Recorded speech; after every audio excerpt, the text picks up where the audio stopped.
అందరికీ నమస్కారం. నా పేరు doctor Syed Najeebullah, MS general surgery in Ayurveda, chief anorectal surgeon at anus and rectum clinic, a complete ayurvedic surgical centre, Jubilee Hills and Hafeezpet. మరి pilonidal సైనస్లో laser యొక్క role ఏందో మనం ఈరోజు తెలుసుకుందాం. చాలామంది మా దగ్గర వచ్చే ప్రతి పేషెంట్ లేజర్ కావాలి అని అడుగుతూ ఉంటారు. మరి పైలోనైడల్ సైనస్లో అన్ని పైలోనైడల్ సైనస్ కండిషన్స్లో మనం లేజర్ని వాడలేము అని తెలుసుకోవాల్సిన అవసరం ఉంది.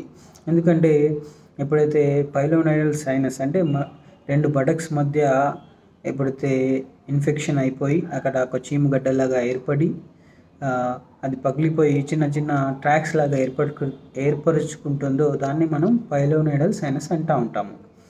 మరి ఎప్పుడైతే ఈ ట్రాక్స్ అనేది సూపర్ఫిషియల్గా ఉండడం కానీ, అంటే పై వరకే ఉండడం కానీ, యాబ్సెస్ అంటే అక్కడ చీమగడ్డ అనేది ఉండకుండా ఉండడం కానీ, ఒకటే ట్రాక్ ఉండడం కానీ, అలాంటి కండిషన్లో మనము లేజర్ని చక్కగా వాడుకోవచ్చు. దానివల్ల రిజల్ట్స్ కూడా బాగుంటాయి. కానీ ఎప్పుడైతే యాబ్సెస్ అనేది పెద్దగా ఉండడం అంటే అక్కడ చీమగడ్డ పెద్దగా ఉండడం కానీ, డెప్త్ ఆఫ్ ఇన్ఫెక్షన్ ఎక్కువగా ఉండడం కానీ, లేదా మల్టిపుల్ ట్రాక్స్, అలాంటి కండిషన్లో మనము లేజర్ని వాడలేము.